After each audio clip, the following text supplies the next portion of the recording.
Hello, I'm Dan Curry from the Deeds of God website, and I wanted to discuss today some of the happenings that occurred between the crucifixion of Christ and the destruction of the Jewish temple in Jerusalem in 70 AD.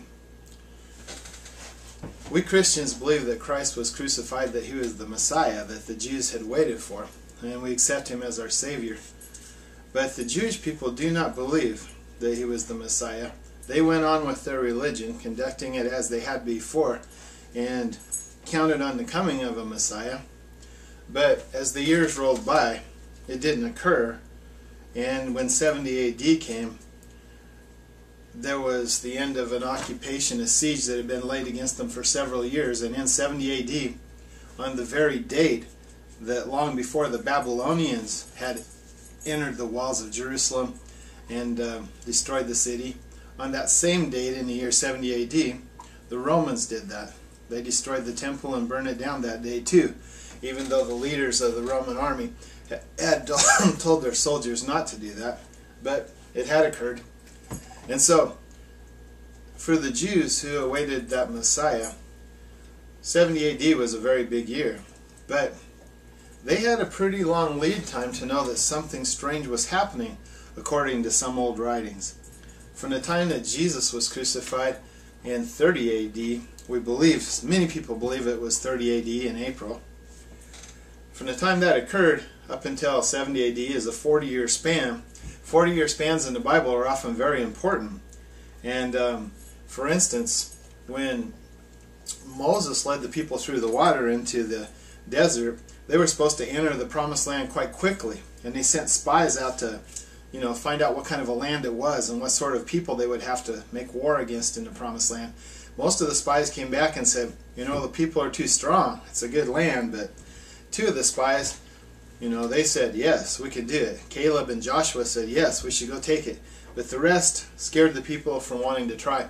And the Lord was mad about that. And so he had them wander in the Sinai Peninsula for 40 years until that entire generation was dead. It marked the end of all the people who had rejected his plan for them. 40 years went by, and by then all of them were dead except for Joshua and Caleb, the two spies who had said that they should do what the Lord said. Well, perhaps in a similar fashion, Jesus came and he was the promised thing, and he was rejected. And 40 years went by then too, as it turns out, until 70 AD when Jerusalem was destroyed. A 40-year span. During that time, according to old writings, such writings as are in the Talmud, the Babylonian Talmud and the Palestinian Talmud, and also writings by Josephus, the Jewish historian, the Jews were given a lot of very strange signs that something had gone very wrong. It's quite surprising you don't hear more about it in shows, documentaries and this sort of thing. It's not really mentioned much. But consider these following things that are listed as signs that the Jews saw, which they had to try and interpret. From the time 30 AD occurred and Jesus was crucified, there was an annual atonement ceremony.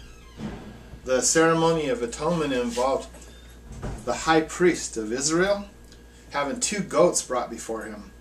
And one would be for the Lord. It would be sacrificed for the Lord. And the other one would be like an atonement goat. And it would be called the scapegoat in some points of time. They would name it that. And a red cord of cloth would be tied around his neck. And it would be led off into the wilderness. And the sins of all the people of Israel were like placed upon it by the high priest's hand. And those sins were symbolically taken away. The Day of Atonement's idea was, once each year, the sacrifices would be made asking the Lord to forgive the sins of the people of Israel, or the Jewish people, and that he would forgive them, but only for a year. So at any rate, the ceremony, from what I've read, and I've read a few sources, apparently involved reaching into a bag, and there would be 2 goats in front of the high priest. He would reach into the bag and take out 2 rocks that felt the same. And the black rock would be for the scapegoat, which would be let off. And the white rock, because there's a goat in front of each hand, though a hand with the white rock, that goat would be sacrificed for the Lord. Well, 50-50 chance, right? Black rock, white rock, you can't tell the difference. You reach in a bag. For 40 years, according to these writers, the black rock was in the left hand, they pulled out the rocks, the black was in the left hand. Well, that may not sound too significant, but if you consider that there's a 50-50 chance, then, you know, when 2 years go by, each rock should have shown up, right? I mean, 50-50. Well, to have the left hand hold the black rock, pull out the black rock for 40 years in a row, represents odds of far more than 1 billion to 1 against that happening. And they knew something strange had occurred. For about 40 years after 30 AD, the black rock was always in the left hand on that Day of Atonement ceremony, where they chose which goat would be led away. And the goat, you know, in Moses' time when the law came out about this, the goat was led off into the wilderness.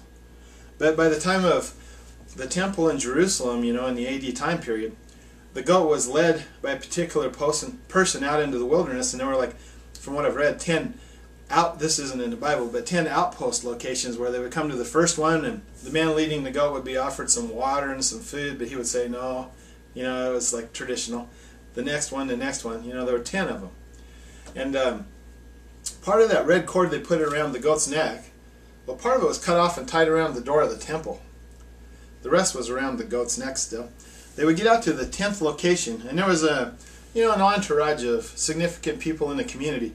They would get to that 10th location following this man and his goat along, and they would wait at the 10th, and he would continue further, and there was a place where there was a big cliff. And by the time, you know, of the AD temple, you know, so this is far removed from Moses by about 1400 years, they didn't release the goat, they pushed it over a cliff, and it would fall and bang and hit and break legs and things. It was a tall cliff, and then it would die. And then he would, wave, it's done. And the people at the first outpost, you know, they would see him and they would, you know, wave to the second outpost back where people were waiting.